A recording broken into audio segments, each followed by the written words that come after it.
Allahu Akbar. Assalamualaikum warahmatullahi wabarakatuh. Alhamdulillah, alhamdulillahilladzi amarna bittafaqquhi fid din, wa ashhadu an la ilaha illallah wahdahu la syarika lah, ilahul awwalin wal akhirin, wa ashhadu anna sayyidana wa nabiyyana Muhammadan abduhu wa rasuluh, afdalul anbiya'i wal mursalin. Allahumma salli wa sallim wa barik ala abdika wa rasulik sayyidina Muhammadin wa ala alihi wa sahbihi ajma'in, amma ba'd. Faqad qala Allah ta'ala fil Qur'anil Karim wa huwa asdaqul qailin, a'udzu billahi minasy syaithanir rajim. وَمَا كَانَ الْمُؤْمِنُونَ لِيَنفِرُوا كَافَّةً فَلَوْلَا نَفَرَ مِنْ كُلِّ فِرْقَةٍ مِنْهُمْ طَائِفَةٌ لِيَتَفَقَّهُوا فِي الدِّينِ وَلِيُنذِرُوا قَوْمَهُمْ إِذَا رَجَعُوا إِلَيْهِمْ لَعَلَّهُمْ يَحْذَرُونَ. وقال رسول الله صلى الله عليه وآله وسلم من يريد الله به خيرا يفقهه في الدين. صدق الله العظيم وصدق وبلغ رسوله النبي الحبيب الكريم ونحن على ذلك من الشاهدين والشاكرين والحمد لله رب العالمين. سبحانك لا علم لنا إلا ما علمتنا إنك أنت العليم الحكيم. ربنا افتح بيننا وبين قومنا بالحق وأنت خير الفاتحين. Ma'asyiral ummahat, hadirat para ibu-ibu jamaah Majlis Ta'lim Arafah yang dirahmati Allah. Alhamdulillah, di pagi hari yang penuh dengan barakah ini kita kembali berkumpul bersama dalam kajian kita, yaitu kajian kitab Hadits Bulughul Maram. Mudah-mudahan langkah-langkah ibu menuju tempat yang mulia ini senantiasa Allah Ta'ala memberikan pahala dari setiap langkahnya berupa ribuan kebaikan dan ribuan dosa terampuni dan ribuan derajat akan kita dapati. Salawat dan salam mari kita haturkan kepada uswah dan qudwah kita, beliaulah Nabi Agung Muhammad sallallahu alaihi wa alihi wasallam. Tak lupa kepada semua keluarganya, semua sahabatnya dan semua pengikutnya. Mudah-mudahan kita semua dapat mengikuti jejak mereka dan kelak di yaumul qiyamah mendapat syafaatnya. Amin ya rabbal alamin. Baik ibu, sebelum kita melanjutkan kajian kita, bagi ibu-ibu yang belum berniat untuk iktikaf di masjid ini, silakan berniat dulu agar kita mendapat pahala selama kita tinggal atau duduk di tempat yang mulia ini. Sudah niat ibu? Sudah? Barusan? Ayo, bagi yang belum niat saya pandu ya. Nawaitu al-i'tikafa fi hadzal masjid muddata iqamati fihi lillahi ta'ala. Saya berniat beriktikaf di masjid ini sepanjang duduk di tempat ini karena Allah semata. Baik ibu, sekarang kajian kita adalah hadis nomor berapa sekarang? Hadis nomor berapa sekarang?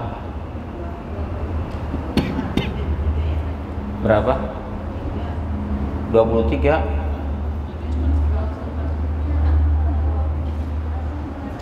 Siapa yang ingat halaman berapa, hadis berapa sekarang? 20. Jadi sekarang kajiannya adalah hadis nomor 20. Ada ibu dari Imran bin Husain. Imran bin Husain radhiyallahu anhu. Beliau berkata, itu bukan. Anna Nabi sallallahu alaihi wasallam, bahwasanya Nabi sallallahu alaihi wasallam wa ashabahu, bersama dengan para sahabatnya, tawaddau, mereka semua pernah berwudu.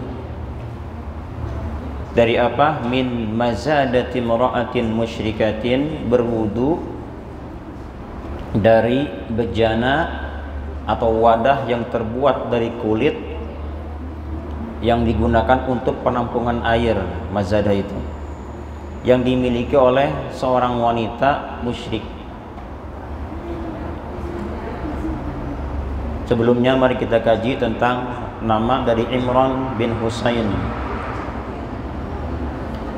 Imran bin Husain adalah termasuk salah seorang sahabat Nabi sallallahu alaihi wasallam.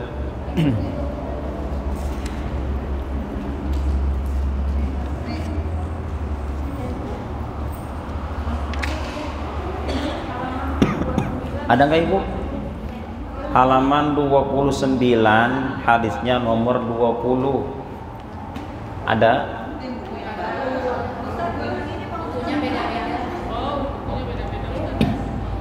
Pokoknya hadisnya nomor 20. Hadis nomor 20 ada.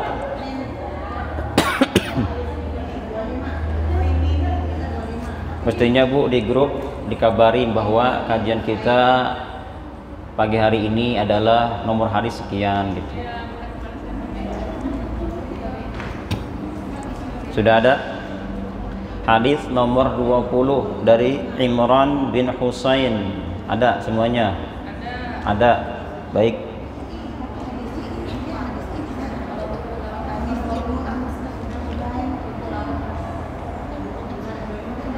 Kenapa?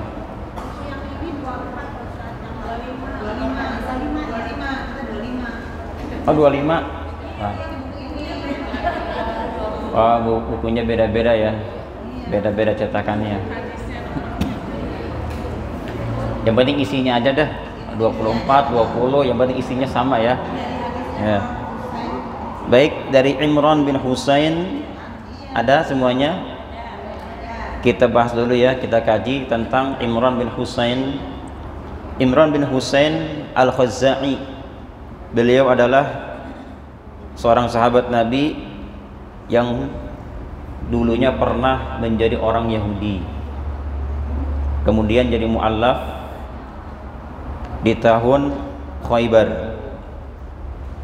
dan beliau termasuk di antara kalangan ulama dari kalangan sahabat. Hadis yang beliau riwayatkan sebanyak 130 hadis dari Imran bin Husain.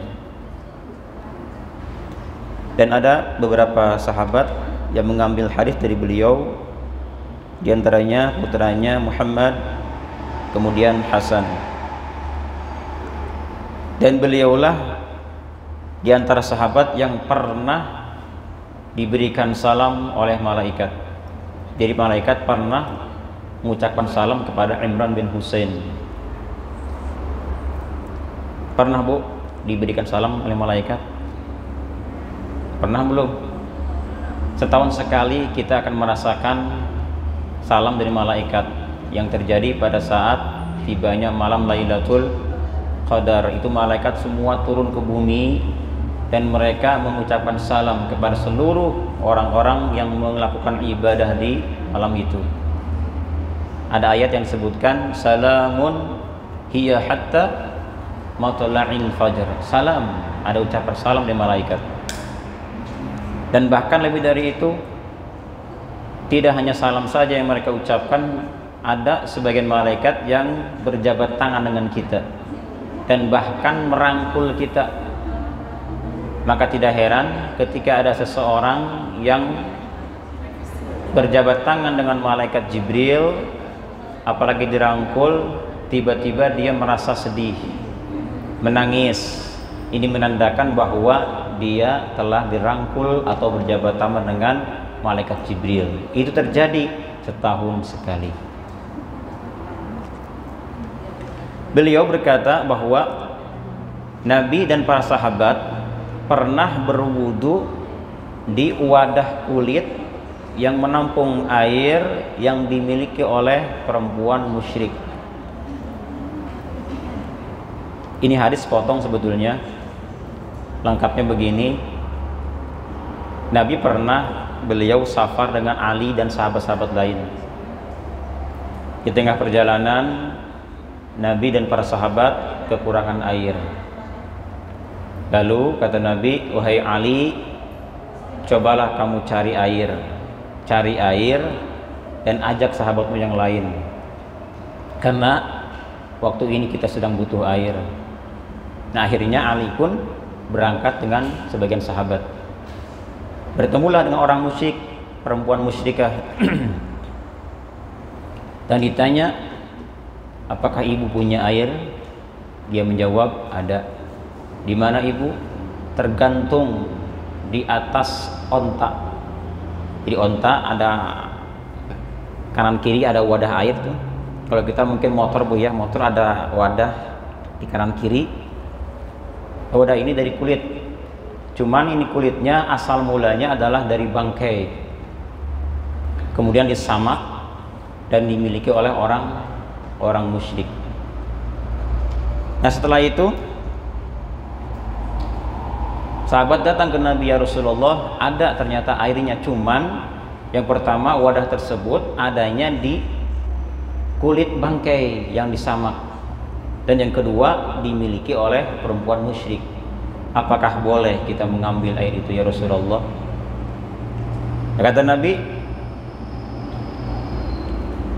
tidak apa-apa, sekarang ambil wadah-wadah kalian. Jika dia memang memberikan air tersebut, ambil wadah kalian, terus kucurkan, mintakan air dari mazadah tadi, terus dituangkan ke wadah-wadah kalian. Kata Nabi, isku wastasku, silakan kalian minum dan silakan kalian berwudu dengannya. Dari hadis ini bisa kita simpulkan bahwa semua wadah-wadah orang-orang musyrik hukumnya halal, suci kita pakai. Tetapi sepanjang masih bisa menggunakan wadah-wadah dari kalangan yang lainnya dari muslimin, jangan dulu kita gunakan wadah dari orang-orang musyrik. Dan seandainya memang kita misalnya butuh wadah penggorengan misalnya, dan itu ada di orang kafir, kalau memang tidak ada yang lain, boleh kita pakai penggorengan tersebut, kemudian cuci baru dipakai. Jangan langsung dipakai. Kenapa? Karena khawatir orang-orang musyrik, orang kafir tidak menjaga dari najis.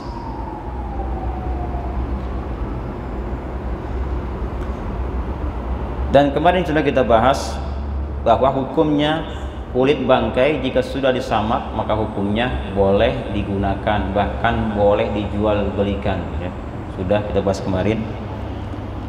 Yang pertama kita ambil hadis ini bahwa semua wadah orang-orang musyrik hukumnya suci. Yang kedua,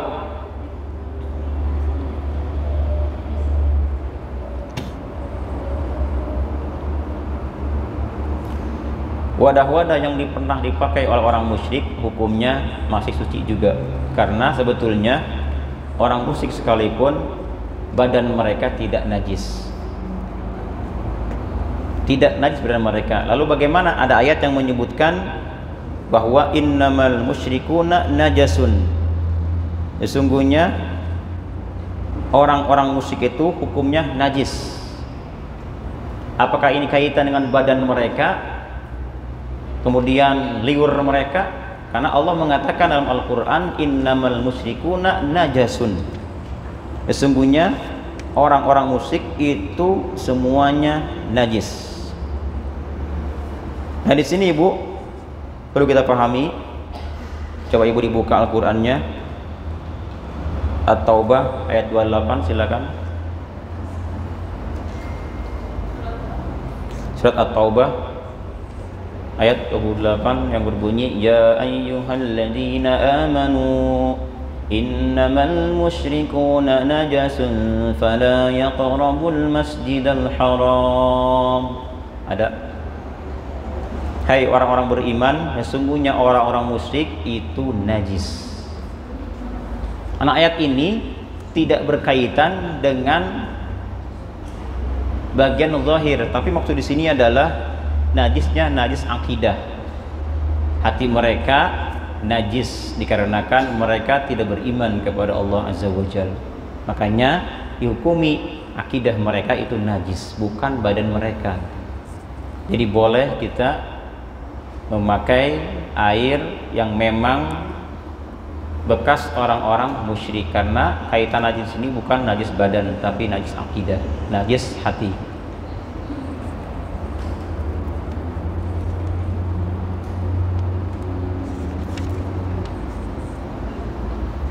Berikutnya Bu sekarang hadis nomor 21. Kalau di kitab yang lainnya mungkin 25 ya. 25 bukan? Tadi kan 24 katanya. Berarti sekarang 25 kalau di buku yang lain. Hadis nomor 21 dari Anas bin Malik radhiyallahu anhu. Beliau berkata, anna qadahan Nabi sallallahu alaihi wasallam inkasara fattakhadha makana asy-sya'bi silsilatan min fiddatin. Artinya anna qadahan Nabi, bahwa sesungguhnya piring Nabi itu pernah inkasara, pernah pecah. Kemudian fattakhadha makana asy-sya'bi, lalu beliau sallallahu alaihi wasallam menambal atau menyambungnya dengan apa? Silsilatan min fiddatin, dengan tambalan dari perak. Artinya wadah Nabi berupa piring pernah pecah, mungkin bolong, copong. Nah, kemudian bagaimana caranya supaya piring tersebut yang retak bisa kembali rapat, tidak bocor? Kalau kita mungkin panci Bu ya, panci penggorengan yang sudah retak, yang bocor, ditambal dengan perak, bagaimanakah hukumnya gitu? Biasanya kalau kita tambal dengan apa? Dengan apa biasanya ditambal? Ada kan Bu? Saya namanya nggak tahu. Pakai apa sih, kayak kertas tuh, ditempel dari apa namanya tuh? Ya begitulah. Nah, sekarang bagaimana kalau kita punya wadah yang retak ditambal dengan perak? Apakah hukumnya boleh? Dalam hadis ini Rasul mengatakan bahwa Rasul bersabda bahwasanya beliau pernah menambal bagian piringnya yang retak dengan sedikit tambalan dari perak. Artinya boleh kita menambal wadah yang retak dengan perak, tapi dengan syarat dua. Yang pertama sedikit. Syaratnya kebolehannya dua. Yang pertama harus sedikit tambalan peraknya, jangan banyak-banyak. Dan syarat yang kedua adalah harus hajat, karena butuh karena kita butuh agar si wadah kita tidak bocor lagi, akhirnya kita tambal dengan perak. Nah, kalau dua alasan ini tercukupi, yang pertama sedikit tambalan peraknya, yang kedua memang kita hajat, butuh, berarti hukumnya halal atau boleh. Nah, sekarang bagaimana kalau dua syarat tadi tidak terpenuhi? Misalnya kita tambal wadah kita dengan sedikit perak, tetapi tujuannya ingin zinah, ingin terlihat indah. Agar indah terlihat wadah kita, ditempellah dengan perak. Nah, kalau tujuannya ada zinah untuk mengindahkan wadah kita, hukumnya jadi makruh. Atau kebalikannya, misalnya kita hajat, tidak, saya tidak berniat untuk mengindahkan wadah ini, tetapi tujuannya apa? Ditambalnya dengan perak yang banyak. Nah ini nih, tambalannya banyak tapi hajat ada, tetap ini pun hukumnya makruh. Tapi kalau kumpul dua-duanya, pertama tambalannya banyak, kedua tujuannya lizina, untuk mengindahkan wadah kita, maka hukumnya haram. Halo? Paham Bu? Saya ulangi ya. Jadi kalau kita punya wadah ditempel dengan tempelan perak banyak, tetapi tujuannya agar kuat, hukumnya bagaimana? Boleh tapi makruh. Yang kedua, sekarang saya tanya lagi, kita tambal wadah kita dengan sedikit tambalan perak, tetapi ada tujuan ingin indah dipandang, hukumnya boleh tapi makruh, bukan? Nah sekarang kita tempel si wadah yang pecah dengan tempelan perak yang banyak, dan tujuannya juga ingin terlihat indah, hukumnya haram baru. Yang halal itu adalah sedikit tambalannya dan niat kita adalah hajat karena butuh. Kalau dua niat ini, dua syarat ini tidak terpenuhi, satu terambil maka makruh, dua-duanya ada maka hukumnya haram. Paham Bu ya? Ini hukumnya masalah menempel dengan atau menambal dengan tambalan perak. Perlu diulang lagi enggak? Nggak usah.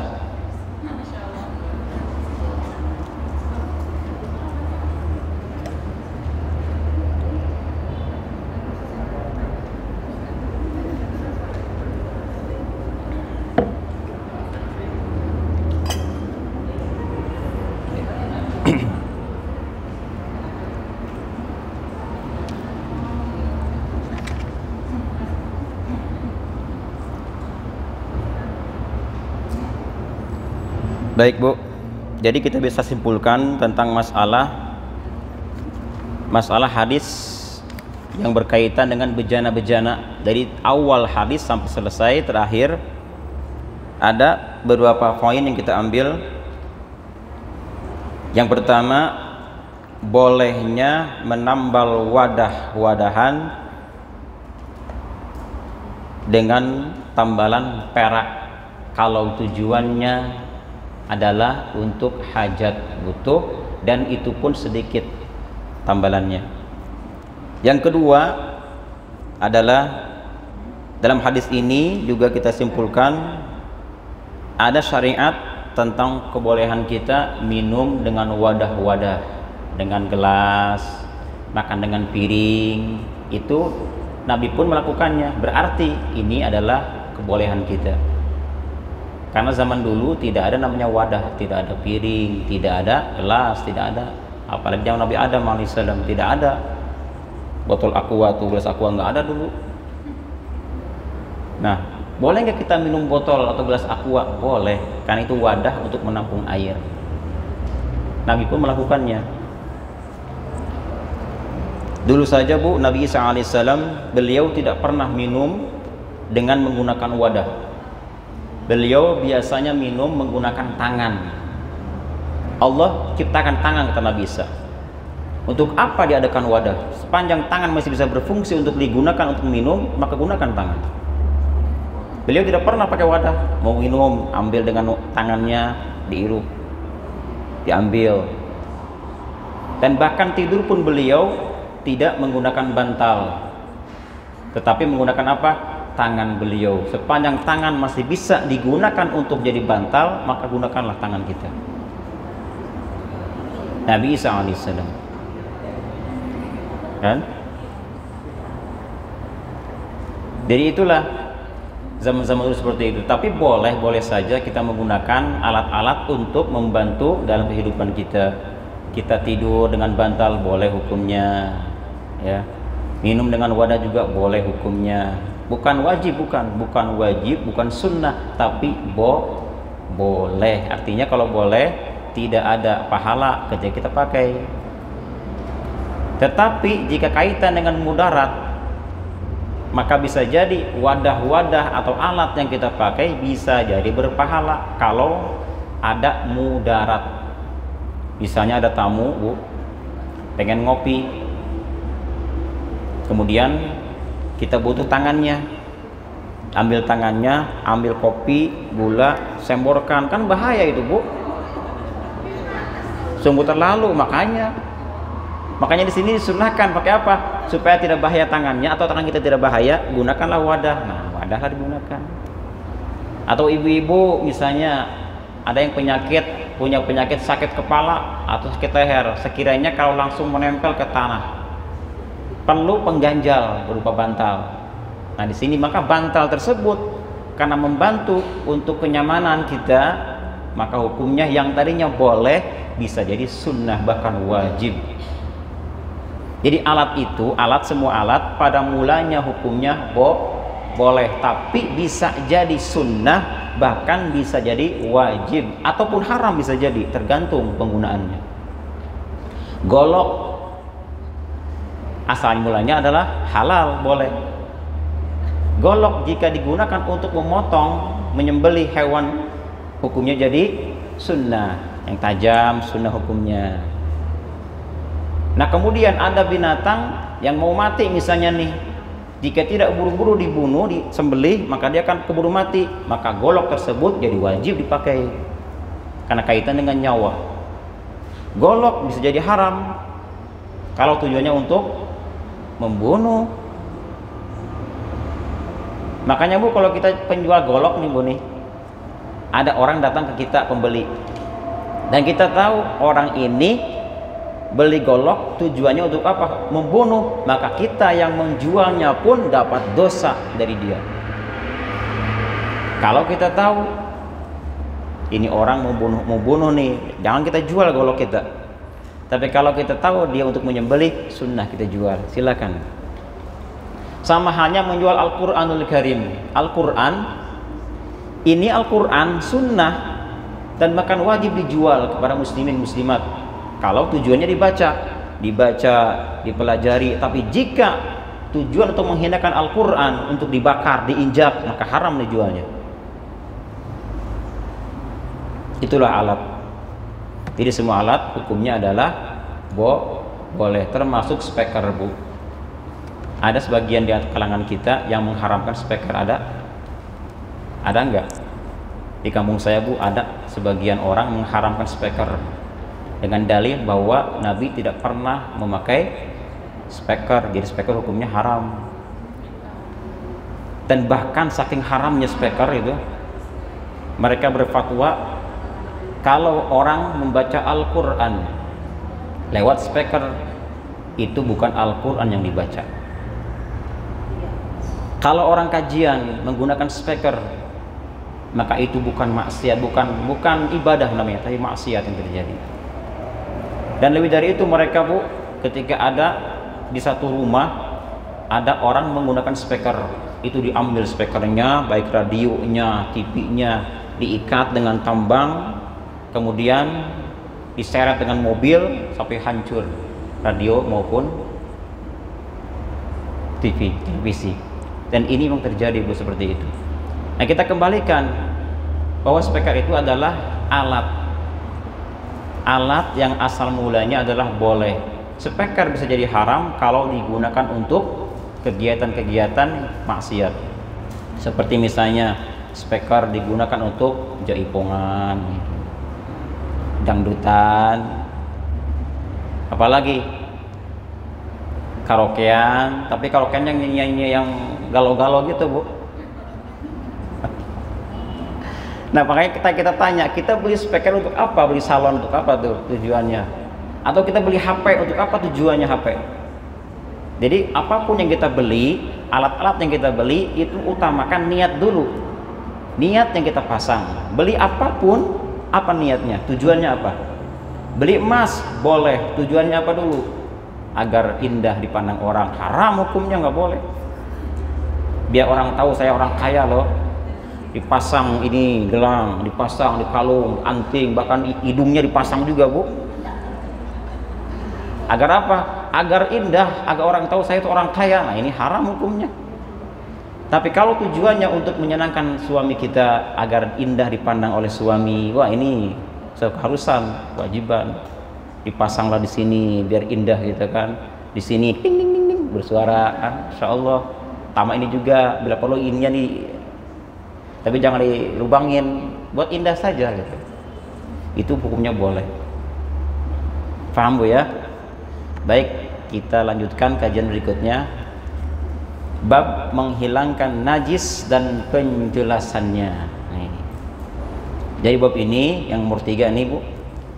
Kita sudah masuk ke bab ketiga ini, yaitu menghilangkan najis dan penjelasannya.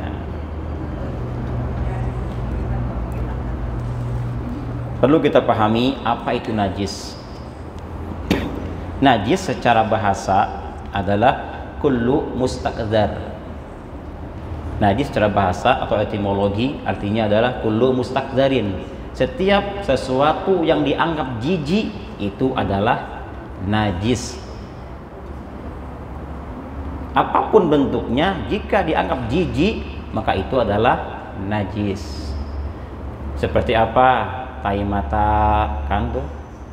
Kemudian kotoran hidung, kotoran telinga, kemudian juga air liur, keringat, kemudian juga air mani, apalagi air kencing, tinja, sudah jelas itu najis. Kenapa?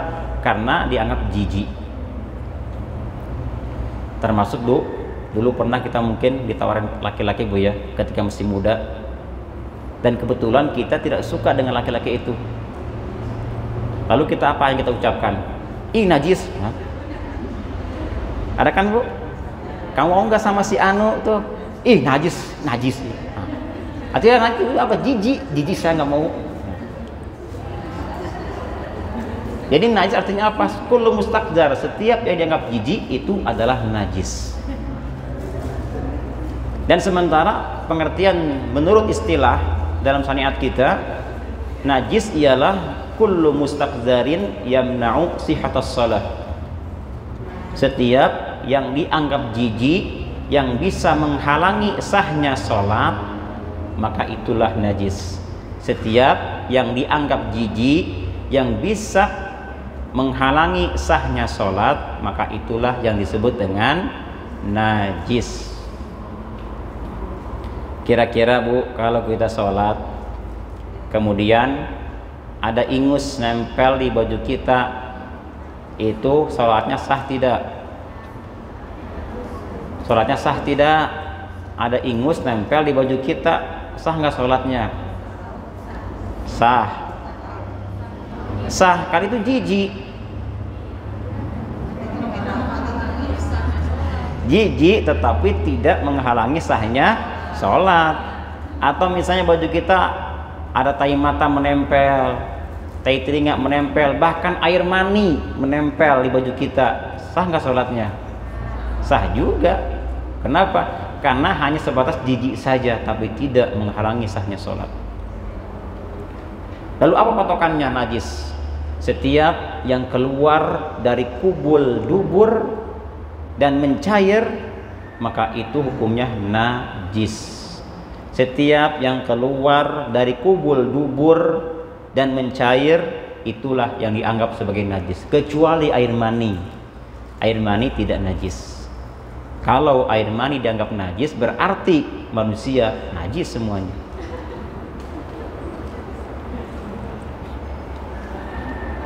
Setiap yang mencair, yang keluar dari kubul dubur, itulah najis yang bisa menghalangi sahnya sholat.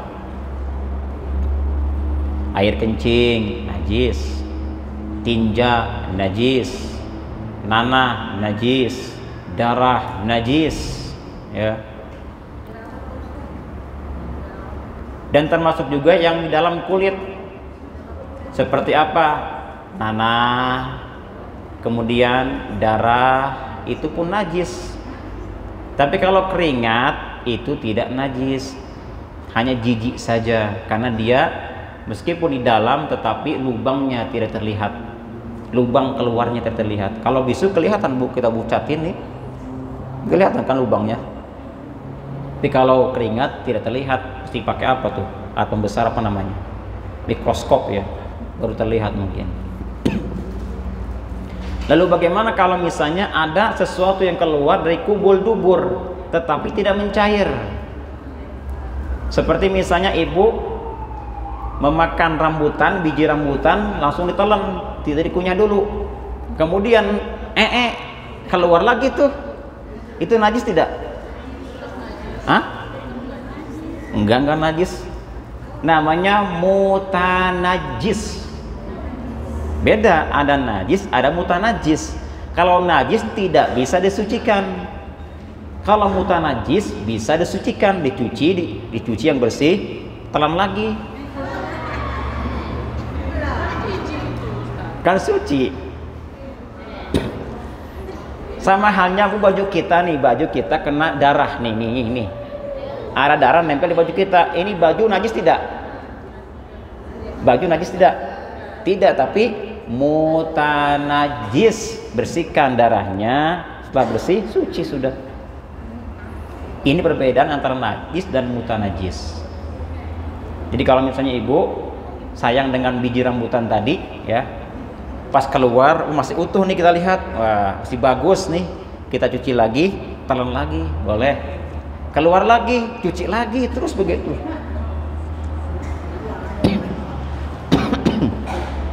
Makanya Bu, ada masalah tentang bagaimanakah hukumnya memakan kopi luwak. Itu dari mana itu? Hah? Nya apa? Itu diminum itu. Katanya jijik, tapi diminum. Kenapa? Karena dicuci dulu, bersihkan, digiling, jadilah itu luwak. Ini hukumnya boleh. Itu bedanya antara mutanajis dan najis, ya.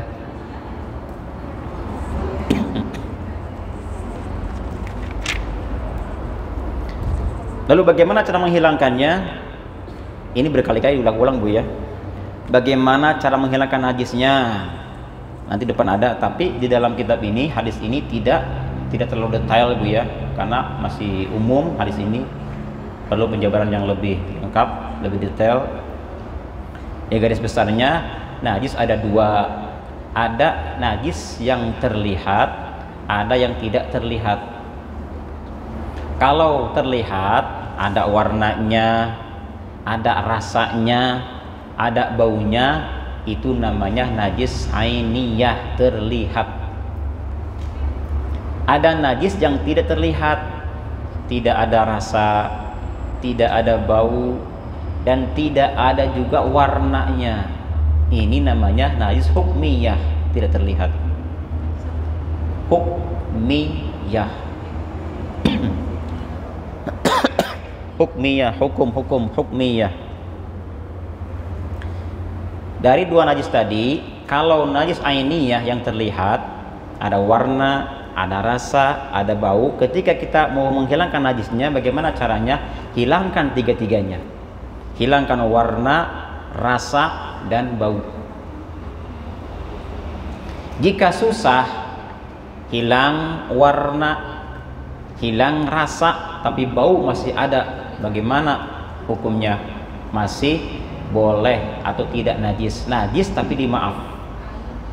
Seperti kita misalnya cebok Bu ya, kita cebok, habis cebok kita lihat tangan kita tidak ada warna, kita cicipin, jilatin, tidak asin, tetapi baunya masih ada.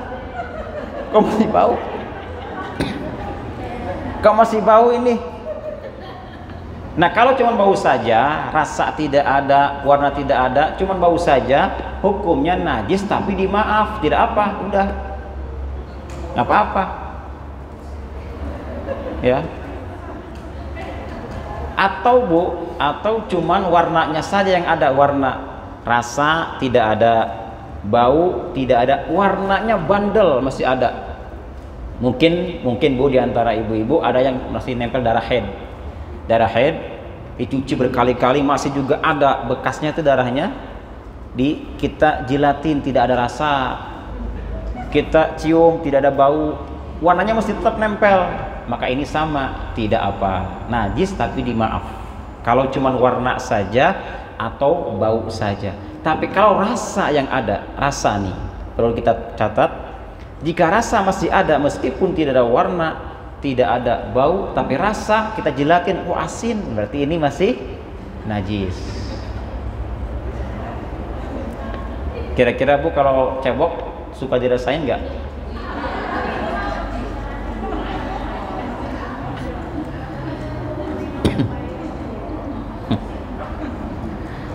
Tidak usah Bu, agama tidak menyuruh. Kalau kita meyakini najis sudah hilang, maka jilatin, nggak ada begitu. Cuman ada ghalabatul dzon, kita punya sangkaan, dugaan ketika cebok.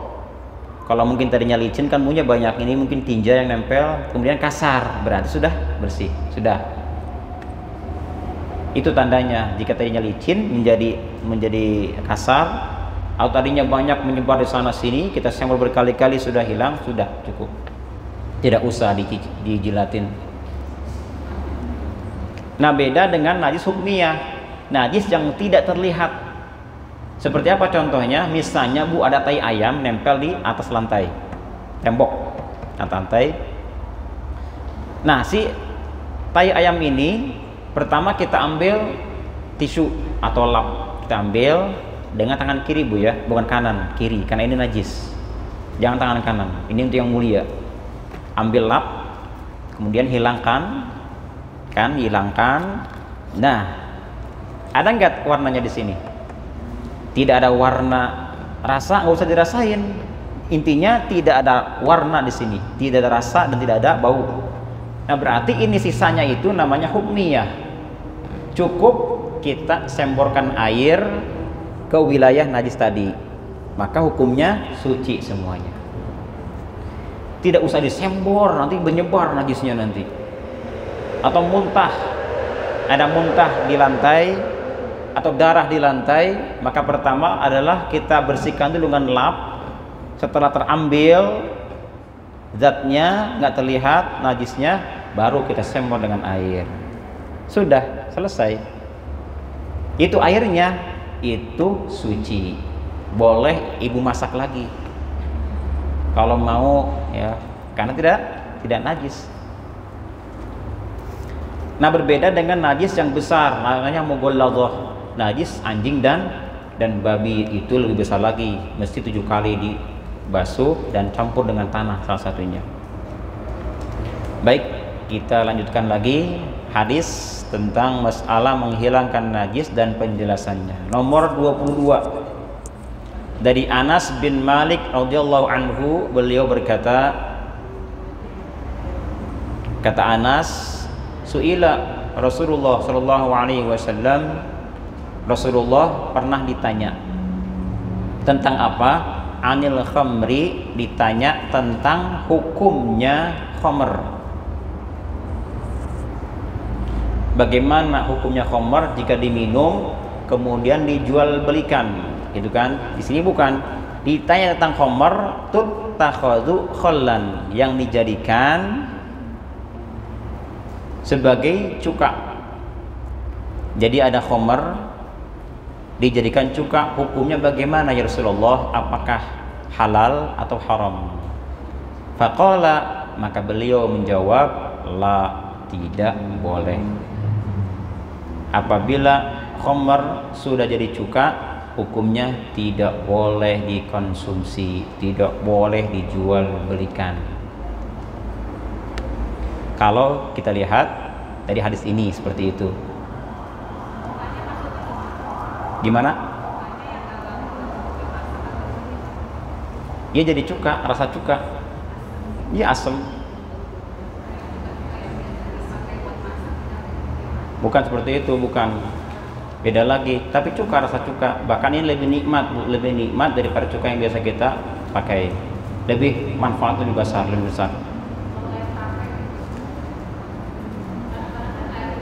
Air tape hukumnya najis. Sekarang kita akan bahas tentang masalah khamr. Apa khamr itu? Apa khamr? Secara bahasa, khamr adalah setiap anggur yang diperas, yang tujuannya untuk memabukkan, diminum dan memabukkan, itu namanya khamr. Asal mulanya seperti itu. Jadi asal mula mana khamr adalah perasan anggur. Nah kemudian dalam sebuah hadis Rasul pernah bersabda, kullu muskirin khamrun. Setiap yang memabukkan itu namanya khamr. Nah ini nih, setiap yang memabukkan namanya khamr. Itu mau perasan anggur, mau dari tape, apalagi setiap yang memabukkan itu namanya khamr.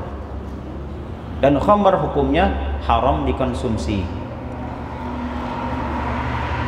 Pada zaman dulu khamr tidak haram dulu, sehingga para sahabat-sahabat Nabi pun minum khamr, mabuk-mabukan mereka dulu ya. Sehingga Umar bin Khattab melihat para sahabat-sahabat Nabi ada memang manfaatnya, ada juga mudaratnya.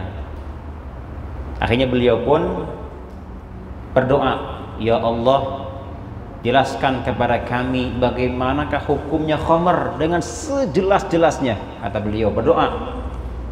Lalu turunlah ayat dalam surah Al-Baqarah, ayat, buka Bu Al-Baqarahnya,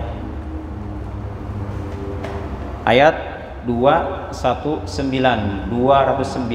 tentang khamr.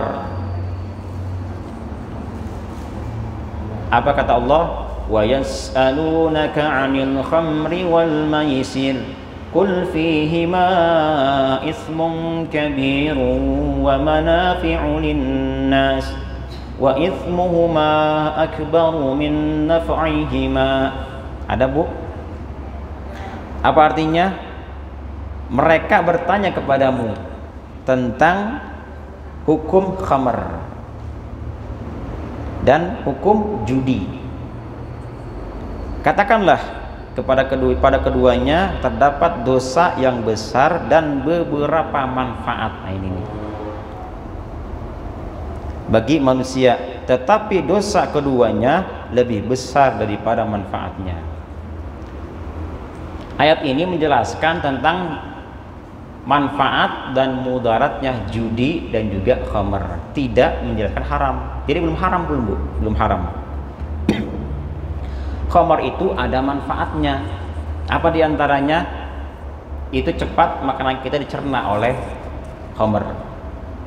Dan biasanya itu cepat keluar cepat BAB kalau orang sudah minum khamr.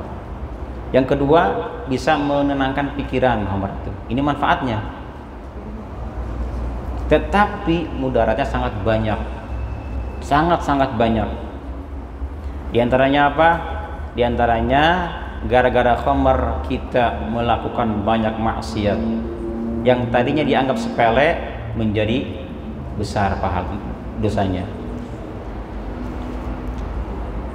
Nah kemudian beliau Umar bin Khattab tidak puas. Ayat ini menjelaskan tentang mudaratnya atau dosanya khamr dan judi lebih besar daripada manfaatnya. Belum puas beliau, berdoa lagi, ya Rabbana, jelaskan kepada kami tentang hukum khamr, bagaimana hukumnya ya Allah, turunkan lagi. Nah kemudian turunlah kepada Nabi SAW tentang khamr di surah An-Nisa ayat 43.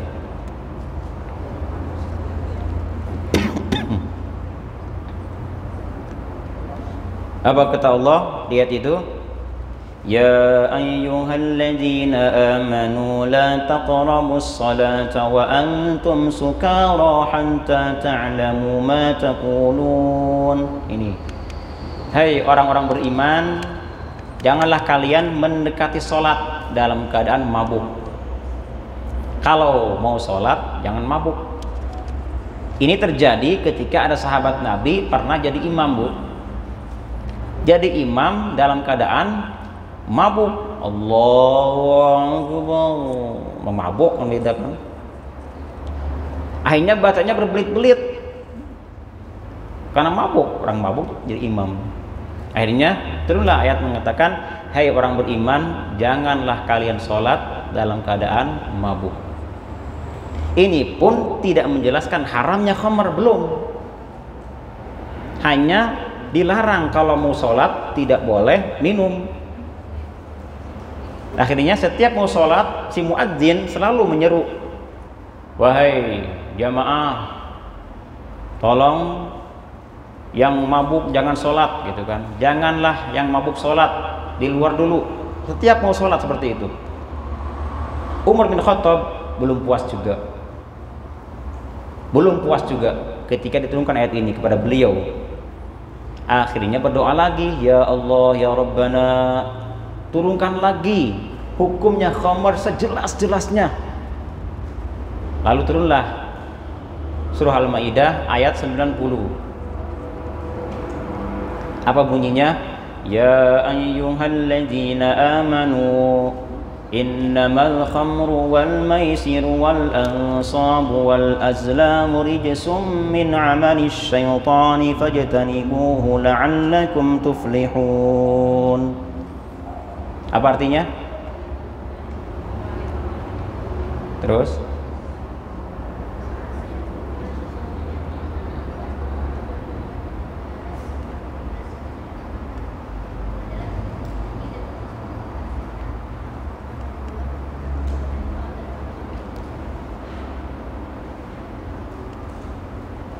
ya kedengaran ya. Baik, hai orang-orang beriman, sesungguhnya meminum khamar, berjudi, berkorban untuk berhala, mengundi nasib dengan panah adalah termasuk perbuatan syaitan. Maka jauhilah perbuatan-perbuatan itu agar kamu mendapat keberuntungan. Ayat berikutnya, sesungguhnya syaitan itu bermaksud hendak menimbulkan permusuhan dan kebencian di antara kamu lantaran meminum khamar dan berjudi itu, dan menghalangi kamu dari mengingat Allah dan sembahyang. Maka berhentilah kamu. Nah, ini nih ada istilah berhentilah kamu. Akhirnya Umar ketika turun ayat ini berkata, saya sudah berhenti. Artinya tidak ada yang namanya khamar dihalalkan lagi. Ya 3 tahap, Bu. Tidak langsung mengharamkan. Islam itu pelan-pelan. Ketika adat sahabat masih tidak bisa meninggalkan khamar karena sudah jadi tradisi mereka, pelan-pelan dari mulai dijelaskan ini bahaya loh, masih juga begitu. Akhirnya ketika sholat, janganlah minum khamar kalau mau sholat, masih juga begitu juga. Akhirnya turun ayat terakhir nih, bahwasanya khamar itu rijsun min amali syaitan, kotoran dari perbuatan syaitan. Berhentilah dari meminumnya. Ini artinya apa? Khamar hukumnya haram. Jangan pernah menganggap khamar dosa kecil, Bu, dosa besar. Gara-gara khamar banyak terjadi. Pada zaman dulu kita mungkin pernah mendengar bahwa ada sahabat Nabi Abu Bakar, kemudian Umar, dan beberapa sahabat setelah wafat Nabi mereka bertafakur, kira-kira dosa apakah yang paling besar dari semua dosa. Sementara mereka belum pernah mendapat satu hadis dari Nabi tentang dosa paling besar. Lalu mereka akhirnya mengutus kepada Abdullah bin Umar dan ditanyakan masalah ini. Wahai Ibnu Umar, apa dosa paling besar yang pernah kau dapati dari Rasulullah SAW? Kata Ibnu Umar, inna a'zamal kabair syurbul khamri. Sesungguhnya dosa terbesar adalah setelah musyrik kepada Allah Ta'ala ialah meminum khamar. Minum khamar lebih besar daripada berzina, lebih besar daripada membunuh. Mereka sahabat tidak percaya, kok bisa? Akhirnya beliau menceritakan sebuah kisah. Pada zaman dulu ketika zaman Bani Israel, ada seorang ulama besar namanya Barsiso. Pernah dengar, Bu? Barsiso, ulama besar, santrinya ribuan. ribuan santrinya. Bahkan saking hebatnya beliau, semua santrinya bisa terbang, coba. Saking keramahnya udah muncul. Dan kalau orang sakit, tidak usah dibaca-baca, cukup dipegang sama beliau, sembuh. Itulah Barsiso. Nah, akhirnya setan rapat nih, setan ada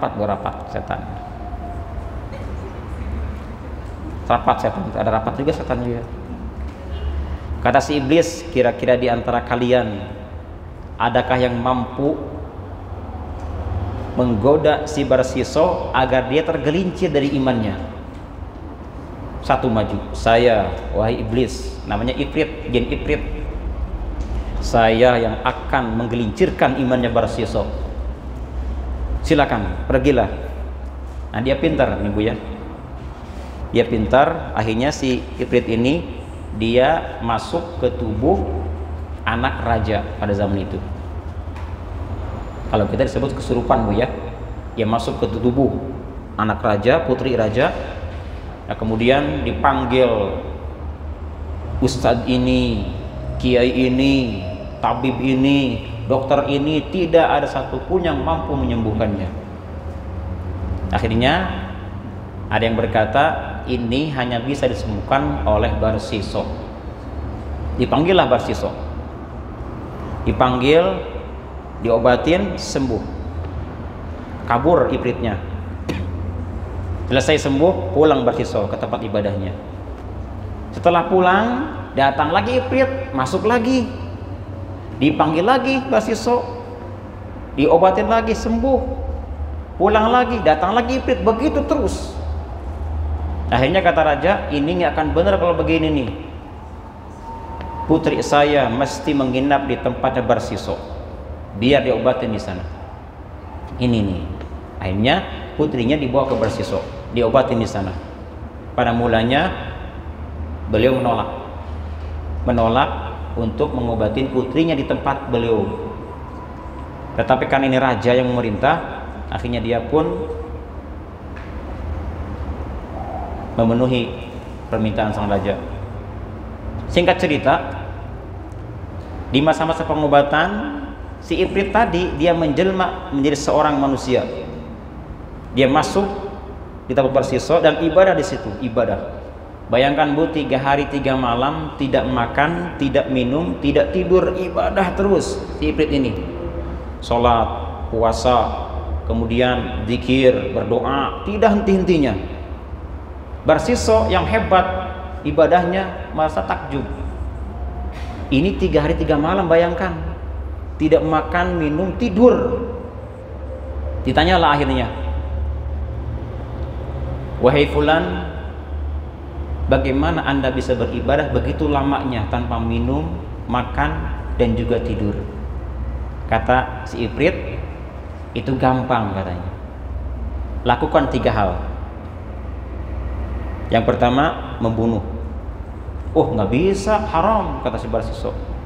Yang kedua, berzina. Haram juga, tidak boleh. Yang ketiga, minum khamr. Kalau kamu melakukan 3 hal ini atau satu saja kamu lakukan, pasti mampu beribadah seperti aku. Akhirnya karena dia tertarik dengan ibadahnya si Ifrit ini, dia memilih satu di antara yang 3. Apa yang diambilnya? Khamr diambil. Ini kecil dosanya nih, kata dia nih, ini dosa kecil daripada berzina, apalagi membunuh. Diminumlah itu khamr. Begitu diminum, mabuklah Barsiso, syahwat bergejolak. Si Ifrit pintar dia, ketika syahwat bergejolak, nah tubuh sang putri dibuka hijab-hijabnya, dibuka pakaiannya. Akhirnya Barsiso tergoda, diperkosalah si putrinya itu. Oh, kan gara-gara apa tuh? Gara-gara minum khamr, diperkosa sang putri. Habis diperkosa, kata Barsiso, astagfirullah ya Allah, aku telah berzina ya Allah. Bagaimana ini? Ini sang raja, putri raja. Kata Ifrit, tenang, kamu bunuh saja dia, kamu kubur di bawah tempat ibadahmu. pasti raja akan percaya kepadamu. Katakan ketika ditanya kemana anak-anakmu, kepada anaknya, katakan dia kabur, pasti percaya. Kau kan ulama. Oh iya ya, dibunuhlah putrinya itu. 3 butuh, gara-gara apa? Khamr asalnya. Setelah dibunuh, dikubur di tempat ibadahnya, dirapihkan, selesai, datanglah raja. Ingin apa? Mengambil putrinya. Tapi pintar si Ifrit ini, ketika raja belum datang, dia datang ke si raja. Wahai sang raja, anakmu telah diperkosa dan dibunuh oleh si Barsiso. Kalau tidak percaya, kamu gali kuburannya di bawah tempat ibadah dia.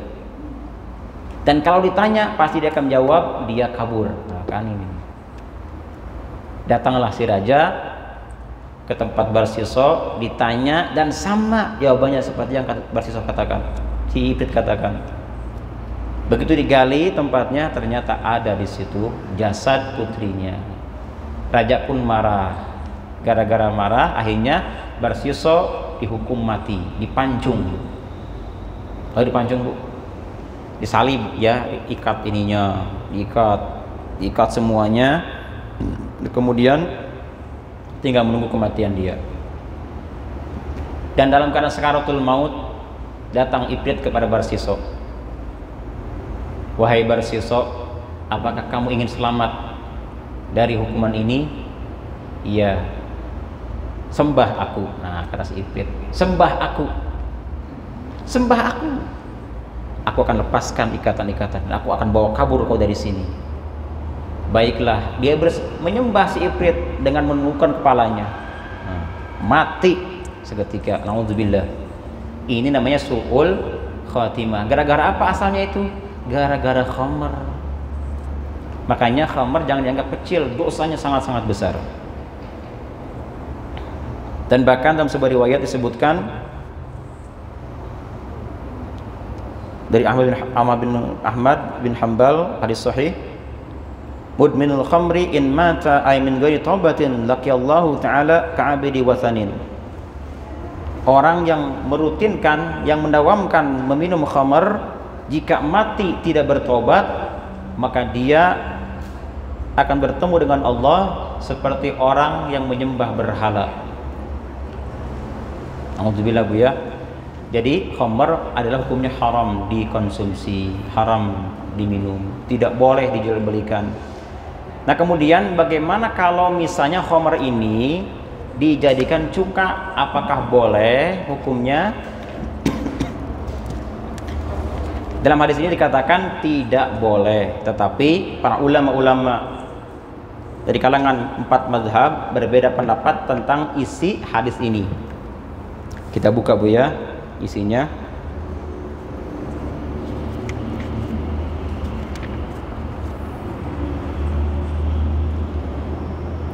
Yang pertama,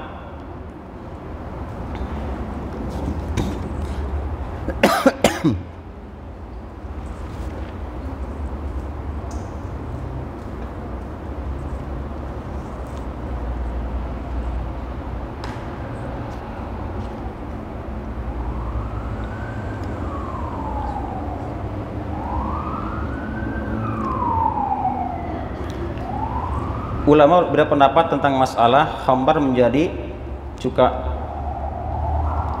Abu Hanifah berkata bahwa khamr apabila berubah jadi cuka, maka hukumnya tidak ada lagi yang namanya haram, sudah halal. Karena apa? Karena berubah dari yang tadinya memabukkan menjadi tidak memabukkan, kata Abu Hanifah. Hukumnya menggunakan khamr menjadi cuka adalah boleh menurut beliau. Kenapa? Karena sudah berubah bentuk. Yang tadinya mabuk jadi tidak mabuk. Yang lainnya berkata, kalau misalnya, kata Imam Syafi'i, kalau misalnya berubah cukanya itu dipindahkan dari satu tempat ke tempat yang lain, misalnya tempat teduh ke tempat yang terang, dari terang ke tempat teduh, kemudian berubah menjadi cuka, hukumnya pun halal, boleh dimakan. Dan mereka pun punya dasar-dasar dalilnya. Dan yang ketiga, sepakat semuanya apabila si khamar berubah jadi cuka dengan sendirinya tanpa dipindah-pindah, tanpa dicampur, maka hukumnya menjadi halal. Kamu ya?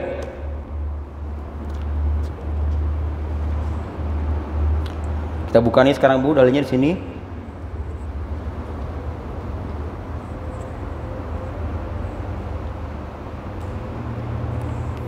Bahwasanya kata Imam Syafi'i, khamar jika hanya dipindahkan saja, tidak dicampur dengan hal-hal yang lain, hukumnya halal. Ini pendapat Imam Syafi'i dan Imam Ahmad bin Hanbal. Boleh kita punya khamar Bu di rumah misalnya nih, kita mau jadikan dia cuka, buka tutupnya, kemudian bawa ke tempat yang panas, nanti pindahkan lagi ke tempat yang teduh, begitu terus, nanti lama kelamaan jadi cuka. Ini boleh. Tapi kalau dicampur dengan campuran apa supaya dia jadi berubah jadi cuka, misalnya pakai limo misalnya, atau pakai cuka lagi sedikit berubah jadi cuka, maka hukumnya haram, kata Syafi'i dan Ahmad Hanbal. Tapi kata Abu Hanifah, sepanjang berubah dari awal memabukkan jadi asam rasanya bermanfaat, itu boleh meskipun dicampur, kata Abu Hanifah. Jadi khilaf antara ulama di sini. Yang ketiga, apabila dia sendiri berubah jadi cuka tanpa dipindah, tanpa dicampur, maka sepakat semua imam-imam, sepakat semuanya itu halal hukumnya.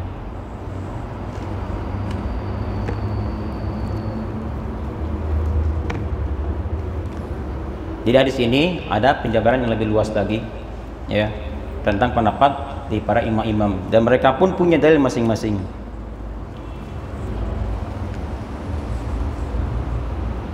Masih lanjut nih?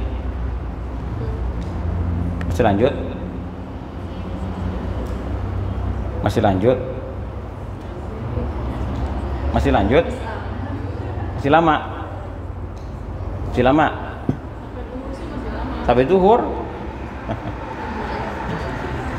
Baik, kita lanjutkan lagi Bu ya. Hadis berikutnya sekarang, hadis nomor 23 dari Anas bin Malik.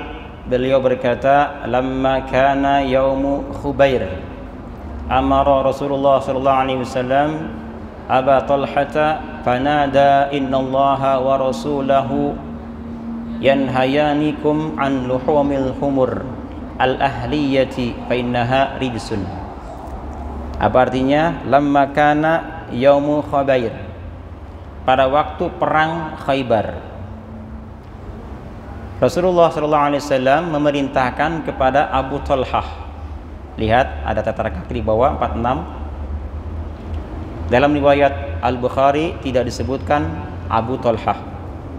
Ia hanya disebutkan dalam riwayat Muslim sebagaimana dinyatakan oleh Al-Hafidh dalam Al-Fath juz ke-6 halaman 134. Berikutnya, Nabi perintahkan Abu Talhah untuk berseru.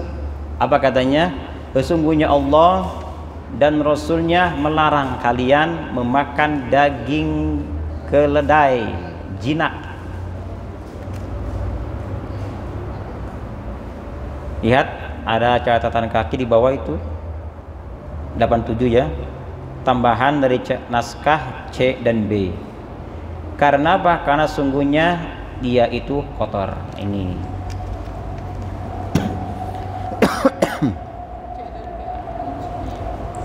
kenapa? Ada tambahan kenapa? Tambahan dari naskah C dan B, ada kurung di kurung nih. Ini di kurung ini tambahan. Cetakan pertama tidak begini. Cetakan ini berikutnya ada tanda kurung jinak gitu.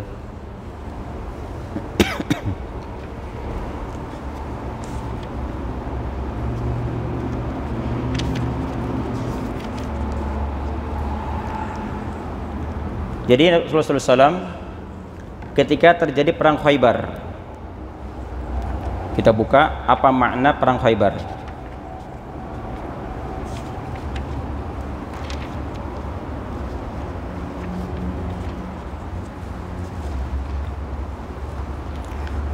Perang Khaybar adalah perang yang maklum yang terjadi pada tahun 7 Hijriyah. Dan Khaybar ini adalah satu tempat di antara Madinah. Sekitaran mungkin dari Madinah Al-Munawwarah Bu, sekitaran 160 km menuju Khaybar. Dan dulunya Khaybar ini ditempati oleh orang Yahudi.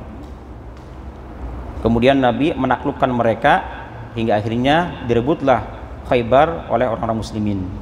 Itu terjadi pada tahun ke-7 perang Khaybar waktu itu. Namanya perang Khaybar, perang yang terjadi di tanah Khaybar. Kalau sekarang sudah berubah, bukan Khaybar lagi sekarang mah. Kalau ibu penasaran mungkin kalau kita umrah Bu ya, mungkin bisa tanya-tanya ke orang sana di manakah Khaybar itu. Itu kurang lebih dari Madinah 170 km.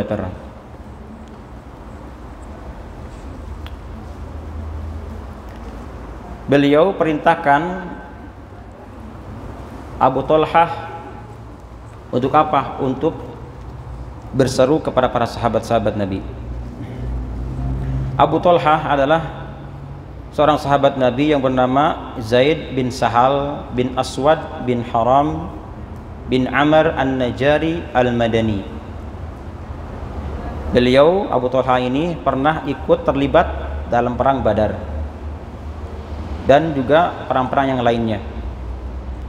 Beliau ketika perang Hunain terjadi membunuh ada 20 musuh beliau bunuh. Dan beliaulah termasuk sahabat Nabi yang pernah diuji berat ketika perang Uhud terjadi. Dan beliau termasuk di antara kepala para sahabat Abu Thalhah. Dan hadis yang beliau keluarkan atau riwayatkan sebanyak 92 hadis. Dan adapun yang mengambil riwayat hadis dari beliau diantaranya adalah putranya Abdullah, kemudian Anas bin Malik, dan juga sebagian sahabat. Dan usia beliau hanya 40 tahun lagi setelah wafatnya Nabi SAW. Wafat Nabi kemudian berikutnya 40 tahun ke depan beliau Allah cabut nyawanya. Dan beliau termasuk sahabat Nabi yang tidak pernah meninggalkan puasa. Beliau hanya tidak puasa di Lebaran Fitri dan Lebaran Adha baru buka. Selebihnya tidak pernah seperti kita makan minum. Masya Allah ya. Dan kecuali beliau ketika perang dengan Nabi, beliau pun tidak puasa. Kenapa? Karena lagi perang. Sama seperti Aisyah radhiyallahu anha, beliau termasuk perempuan yang setiap hari berpuasa, terkecuali di hari-hari yang dilarang. Mudah-mudahan di Arafah ini nanti ada melahirkan seorang ibu yang berpuasa setiap hari terkecuali Adha dan Fitri. Ada di sini Bu? Ada di sini ada? Kalau ada ngacung. Kalau tidak bisa setiap hari, setiap Senin ataupun Kamis. Tidak bisa Senin Kamis setiap bulan 3 hari Bu. Tiap awal bulan, hari pertama, kedua, ketiga puasa. Tidak bisa juga setahun sekali, yaitu Ramadan. Apa keutamaannya? Kalau orang berpuasa di hari Senin dan Kamis, maka dosa dalam seminggu akan terampuni. Senin dan Kamis. Jika puasa di awal bulan, maka dosa sebulan terampuni dengan dosa di awal bulan tadi. Tapi jika puasa Ramadan, setahun terampuni. Masya Allah.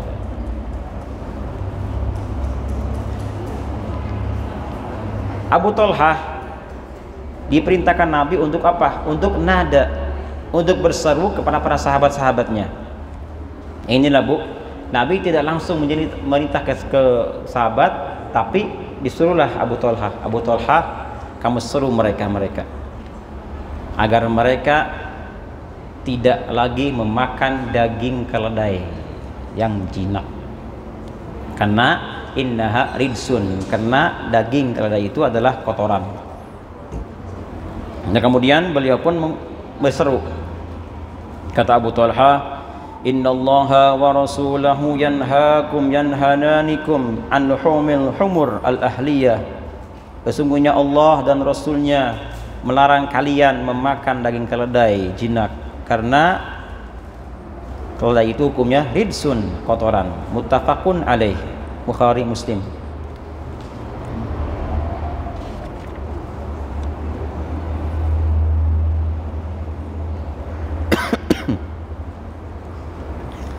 Apa yang kita ambil poin dari hadis ini? Kita buka, Bu, ya.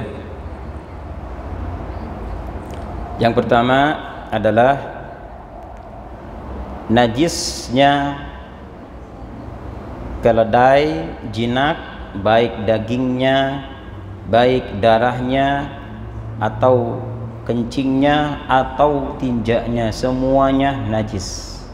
Dari mulai daging, darah, air kencing, dan juga tinjanya najis semuanya. Yang kedua, bagaimana kalau bukan daging, darah, air kencing, dan juga kotorannya, seperti keringatnya, air liurnya? Bagaimana hukumnya? Nanti di depan ada bahasan khusus tentang keringat dan juga air liurnya. Yang ketiga, diharamkan memakan daging keledai, dan juga termasuk meminum susunya, air susunya tidak boleh, karena keledai adalah ridsun, kotoran, dan kotoran al-qazar an-najis ialah sesuatu yang menjijikan dan najis. Yang keempat, ketika disebutkan keledai jinak, berarti ada keledai liar. Nah kan, nah kalau keledai liar hukumnya halal dimakan gitu. Yang diharamkan itu adalah keledai yang jinak.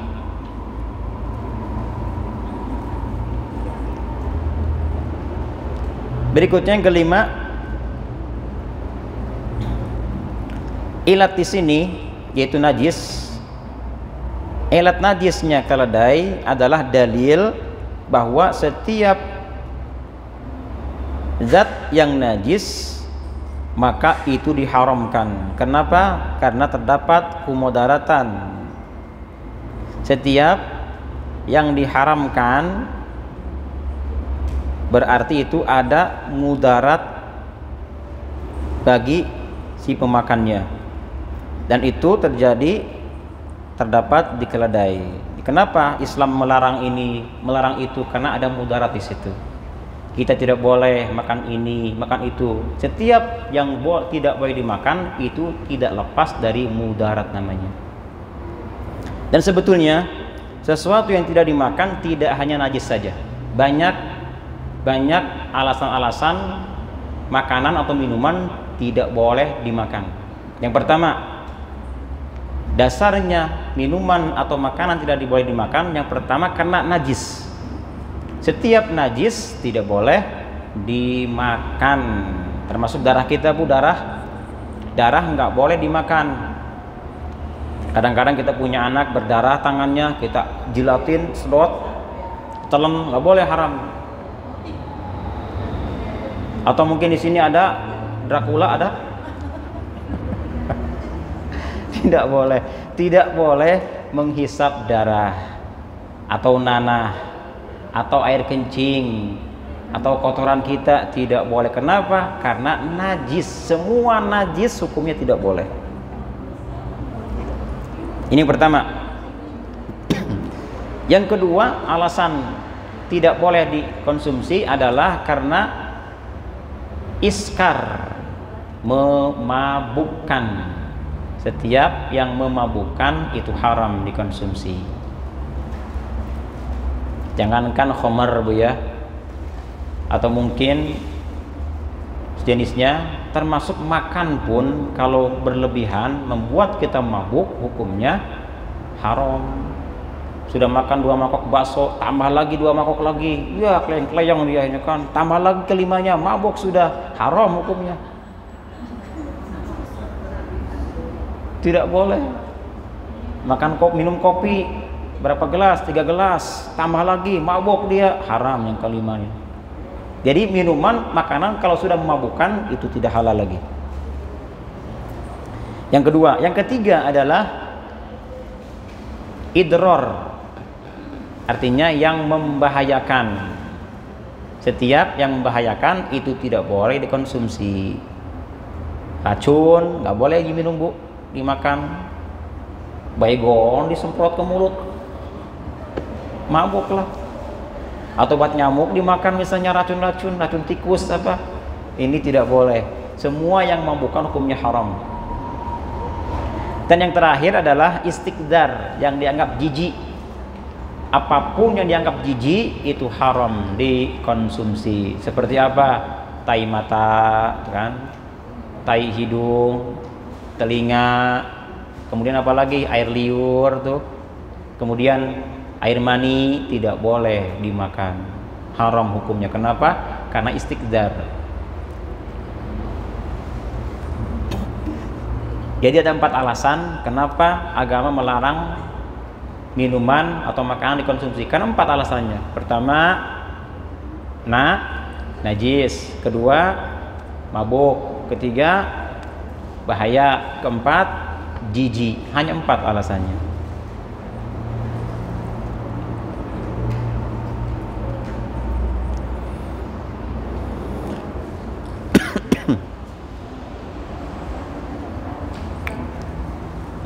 Yang sudah selesai mungkin bisa dibuka sesi tanya jawab. Boleh. Baik Ibu, mungkin begitu. Ada yang mau bertanya? Silakan.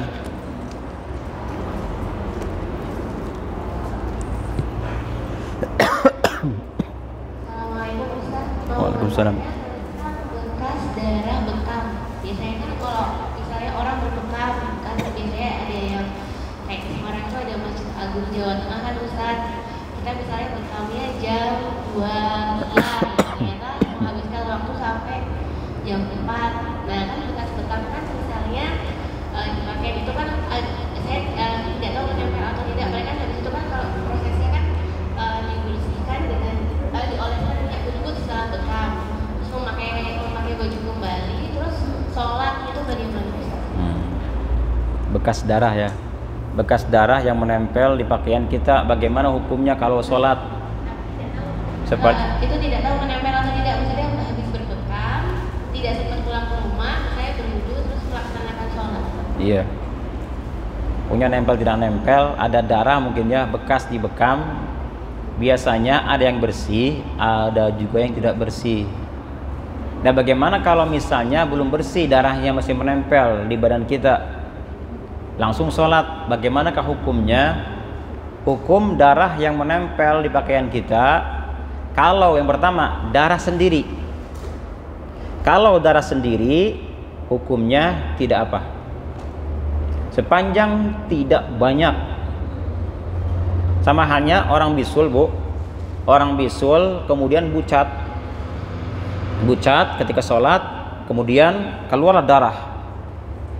Nah kalau dari dirinya sendiri darahnya dan itu pun tidak banyak, hukumnya tidak apa, najis tapi dimaaf. Beda dengan darah orang lain.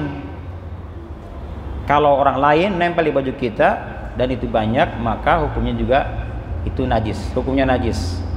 Kalau sendiri, maaf ya, kalau sendiri meskipun banyak, maaf saya salah tadi, meskipun banyak darahnya, kalau dari sendiri tidak apa, tidak masalah. Nah kalau orang lain nempel ke darah kita, kalau banyak ukurannya baru dikatakan najis, tidak dimaaf. Termasuk nanah, darah nanah yang menempel di baju kita, itu hukumnya boleh dipakai sholat kalau ukuran banyak atau sedikit dari diri kita sendiri ya. Karena darah ini bu, darah ini dia akan dimaaf kalau di pakaian, tetapi tidak dimaaf kalau di air. Air kurang 2 kullah, kemudian menetes darah di situ, meskipun sedikit semua najis, tidak ada maaf. Tapi kalau di pakaian tidak apa. Makanya hati-hati kalau kita potong ayam, bersihkan ayam, jangan sampai ada darah sedikit keluar, ketika dicuci dengan air kan tuh ada air. Nah ini kemudian begitu dimasak keluar lagi darahnya. Kalau sudah tercampur dengan air maka itu tidak dimaaf. Kalau bisa darah darah binatang yang kita cuci, kalau bisa rebus dulu biar keluar darahnya. Kemudian setelah mungkin darahnya keluar baru angkat, bersihkan. Karena khawatir kalau sudah tercampur air pasti ada darah menempel nanti. Nah, kayak bumbu itu tidak dimaaf itu. Jadi maaf lagi. Mending begini, daripada kena air kita sembelih ayam misalnya, kemudian kita bubut si bulunya tanpa pakai air Bu ya, tanpa pakai air, kemudian dibumbuin misalnya, digoreng masih bisa dimakan itu. Tapi kalau sudah campur dengan air nggak dimaaf lagi dalam syariat kita fikih seperti itu. Berbeda dengan darah di baju kita, itu dimaaf kalau sedikit ataupun banyak kalau dari sendiri. Ada yang lainnya?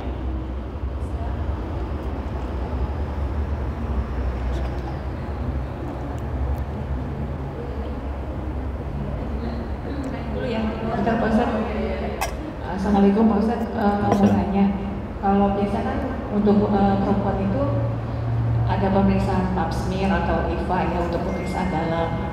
Ketika kita setelah melakukan tes itu, ketika sholat gitu, itu apa kita harus membersihkan diri dulu dengan mandi atau boleh dengan langsung sholat? Itu aja Pak Ustadz. Terima kasih. Sebetulnya saya kurang paham nih pas smear apa sih pas smear itu?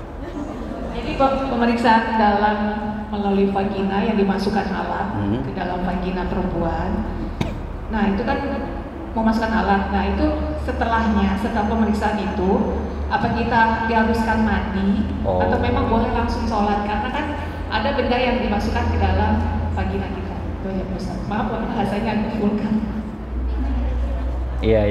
Iya paham. Sama seperti ini Bu ya, di USG bagian bawah kan gitu. USG bagian bawah kan. Nah itu. Iya, biasanya kan ada alat yang dimasukkan ke dalam alat vital perempuan untuk memeriksa bagian dalam. Nah biasanya kan setelah itu suka mungkin ada cairan-cairan yang keluar itu, apakah kita harus mandi setelahnya atau boleh langsung berwudu aja gitu Pak Ustadz? Yang wajib mandi itu kalau dimasukinnya pakai alat kelamin laki-laki itu baru wajib mandi.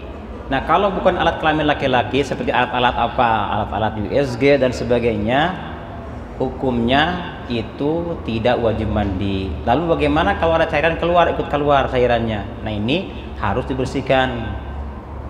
Cairan yang keluar dari dalam vagina kita itu harus dikeluarkan, karena setiap yang keluar mencair dari kubul dubur wajib dibersihkan. Jangan langsung sholat dulu karena itu najis. Kenapa? Enggak harus mandi ya Bos ya? Enggak. Berwudu aja ya? Enggak. Membersihkan, kemudian berwudu itu berarti sudah sah ya kita nanti sholatnya gitu? Iya. Kan tidak nikmat kan Bu? Nikmat enggak kan? Enggak nikmat kan?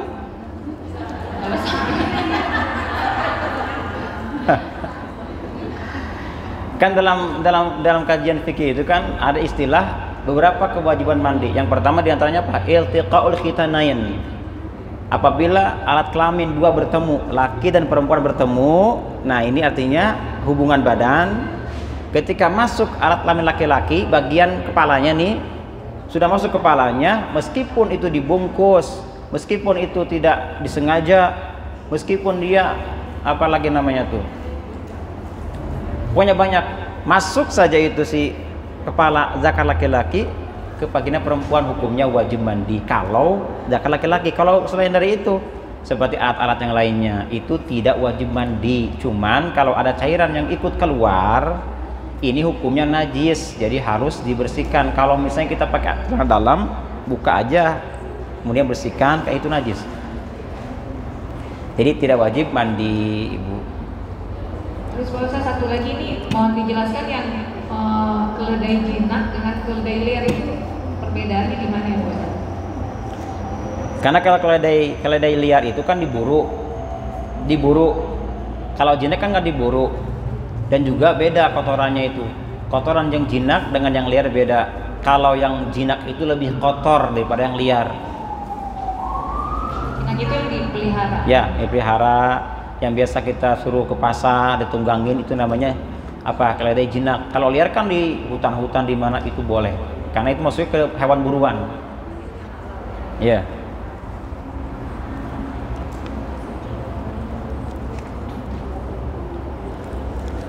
Termasuk Bu yang diharamkan dikonsumsi adalah bagol. Bagol ini adalah hewan hasil perkawinan dari kuda dan keledai. Kuda, keledai kawin, ada anak, namanya itu bagol. Itu pun hukumnya sama seperti keledai, haram dimakan.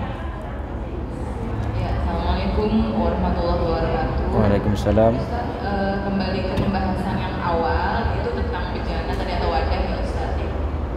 Saya mau tanya, jika kita dalam suatu kondisi di mana kita misalkan main ke rumah non muslim orang musyrik dan disediakan makan, makanannya disediakan memang makanan halal, namun kita tahu kan kita ini pernah memakan atau memasak babi dan sebagainya yang haram. Nah, sikap kita seperti apa baiknya Ustaz, di samping kita menghargai rekan kita, samping juga kita khawatir gitu bejananya atau wadahnya itu mungkin nyucinya tidak sesuai dengan syariat pastinya yang pernah memasak babi dan sebagainya haram. Mohon penjelasannya Ustaz. Hukumnya kita menerima makanan dari orang-orang non-muslim. Bagaimana hukumnya kita menerima makanan yang diberi oleh orang non-muslim? Apakah boleh kita makan atau boleh atau tidak boleh? Ibu dibuka coba. Dibuka Al-Maidah. Dibuka Al-Maidah ayat ke-5. Al-Maidah ayat ke-5 tentang boleh tidaknya kita memakan makanan dari kalangan non-muslim. Al-yawma uhilla lakumut thayyibat wa ta'amul ladina utul kitaba hillul lakum wa ta'amukum hillul lahum. Artinya apa? Pada hari ini dihalalkan bagimu yang baik-baik, orang-orang atau makanan sembelihan orang-orang yang diberi Alkitab itu halal bagimu, dan makanan kamu halal pula bagi mereka. Jadi sepanjang kita tidak mengetahui makanan mereka memang diolah dari wadah yang ada najisnya, itu hukumnya boleh-boleh saja, boleh kita makan. Tapi kalau bisa menghindar, hindari Bu. Kalau masih bisa menghindar, hindari. Tapi kalau tidak bisa menghindari, karena mungkin kita ngerasa tidak enak, tidak nyaman, kalau misalnya kita tidak makan, maka makanlah. Sepanjang kita tidak melihat langsung di penggorengan itu, saya lihat sendiri ada najis babi misalnya, kemudian dipakai masakan apa gitu, nah baru itu jelas kita lihat sendiri langsung. Makanan atau pemberian orang, meskipun orang itu adalah orang yang suka melakukan haram, suka mencuri, merampok, kemudian dia ngasih kita uang, bolehkah kita menerima uang dari orang yang sukanya merampok tiap hari misalnya, atau korupsi? Nah, kalau kita yakin, lihat sendiri itu uangnya uang hasil dari korupsi, dari mencuri, maka uang tersebut haram kita terima karena melihat. Kalau tidak melihat, ambil saja. Kenapa? Karena boleh jadi uang itu bukan dari sana, dia ada yang ngasih lagi mungkin dari orang lain, diberikan kepada kita. Jadi agama itu tidak berat, ringan kok, ringan. Jadi boleh memakan atau menerima makanan, minuman, uang dari orang-orang yang dikhawatirkan melakukan muamalah yang haram, termasuk orang-orang non-muslim. Kalau ngasih kita makan, ambil aja Bu, halal kok, dengan catatan kita tidak melihat langsung kejadiannya. Kita masuk ke satu tempat, ada namanya toko bakso misalnya, orang Cina yang punya nih, kita tidak tahu ini, kita tanya apakah ini halal? Halal katanya. Udah kita makan kan. Jadi boleh halal kita makan makanan itu. Tapi kalau misalnya setelah kita makan bakso ada informasi ternyata itu ada bahan babinya misalnya, bagaimana Bu? Karena kita tidak tahu tadinya, karena kita sudah makan, terus kita makan dan ternyata ada info itu ada babinya, kata pelayannya misalnya. Bagaimana tugas kita nih sekarang nih? Bagaimana cara menghilangkan najis yang sudah masuk ke dalam tubuh kita? Apakah kita basuh dengan 7 kali, kemudian ambil tanah gini-gini? Tidak usah. Nanti pada saat ibu BAB nih, ketika ibu BAB nanti basuh cebok dengan 7 kali air, kemudian salah satunya campur dengan tanah. Itu caranya. Nanti campurkan. Nah, ini harus ibu. Kalau memang yakin itu makanan najis, mughalladhah. Ya begitu aja bu. Ibu kira-kira mau makan apa tidak?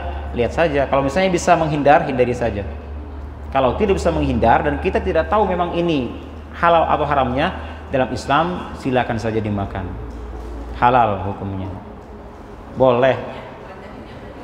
Iya, kan kita tidak tahu juga wadahnya itu, nggak lihat langsung kan. Boleh jadi dia beli baru bu wadahnya, beli baru dimasakkan, kita kan tidak tahu. Yang tidak boleh itu kita langsung melihat ke tempatnya, ini wadahnya, ini baru ada najisnya, baru itu tidak boleh. Ya. Jadi jangan sampai kita terlalu memberat-beratkan masalah agama yang belum terlihat oleh kita. Dalam sebuah kaidah disebutkan fahkum bidzawahir, ambil hukum yang nyata-nyata saja, yang terlihat saja, yang tidak terlihat tidak usah kita teliti dengan detail, tidak usah. Kalau mau bu, kalau mau detail, di depan saya ada apa nih bu? Ini ada roti ini ya, ini roti. Kalau mau detail, belum tentu ini halal bu, belum tentu halal ini. Bisa jadi plastiknya ini siapa yang punya, dulunya beli siapa, uang siapa, dari mana, kan kita tidak tahu. Terus bahan rotinya ini apa, punya siapa, bahannya dari terigu, dari mana terigunya, bagaimana cara jual belinya. Bisa jadi ini pun haram. Uang yang kita miliki dikasih suami, ini uang dari siapa? Ayah, dari bos dari siapa? Dari si Anu, di siapa lagi? Ternyata korupsi misalnya. Yo, nyambung lagi nanti. Repot kita akhirnya kan. Jadi ambil yang mudah-mudah saja. Sepanjang tidak tahu, tidak usah bertanya. Makan saja sudah. Ya.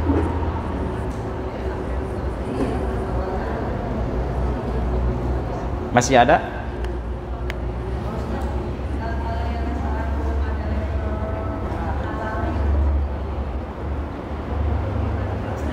Oh, makanan yang ada label halalnya.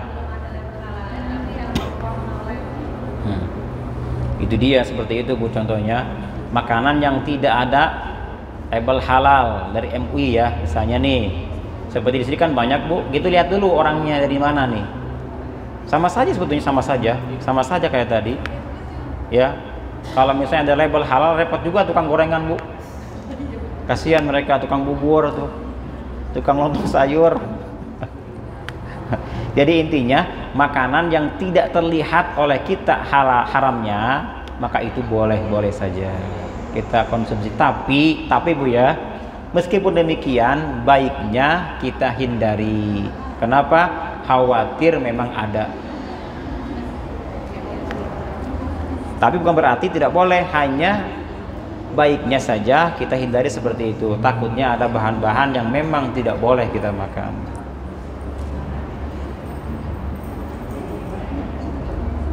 Masih ada? Iya, masih ada yang mau bertanya lagi?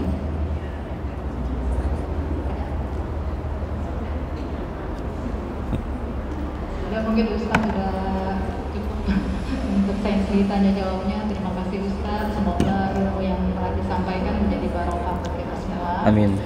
Bisa kita gunakan dalam kehidupan kita sehari-hari. Oke, untuk penghujung acara mungkin Ustadz boleh pimpin doanya Ustadz? Ya, baik. Mari Bu kita baca doa penutup kajian kita. Mudah-mudahan ilmu yang kita dapati hari ini bermanfaat, bisa kita berikan kepada orang-orang yang butuh, dan semoga ilmu kita yang kita dapati hari ini khususnya menjadi teman serta kita di alam kubur nanti. Kita angkat kedua tangan kita. Bismillahirrahmanirrahim. Alhamdulillahirabbil alamin. Allahumma shalli wa sallim ala sayyidina Muhammadin wa ala alihi wa sahbihi ajma'in. Amin ya rabbal alamin. Ya rabbana i'tarafna bi annana qtarafna wa annana asrafna ala lada ashrafna. فأنتم علينا توبة توسل لكل حوبة واستر لنا العورات وآمن الروعات واغفر لوالدينا ربي ومولودينا والأهل والإخوان وسائر الخلان وكل ذي محبة أو جيرة أو صحبة والمسلمين أجمع آمين رب اسمع فضلا وجودا منا لا باكتساب منا بالمصطفى الرسول نهضى بكل سن صلى وسلم ربي عليه عند الحمد وآله وصحبه عدال طش الصحب والحمد لله في البدء والتناحي. Sama-sama kita baca Rabbana atina fid dunya hasanah wa fil akhirati hasanah wa qina adzaban nar.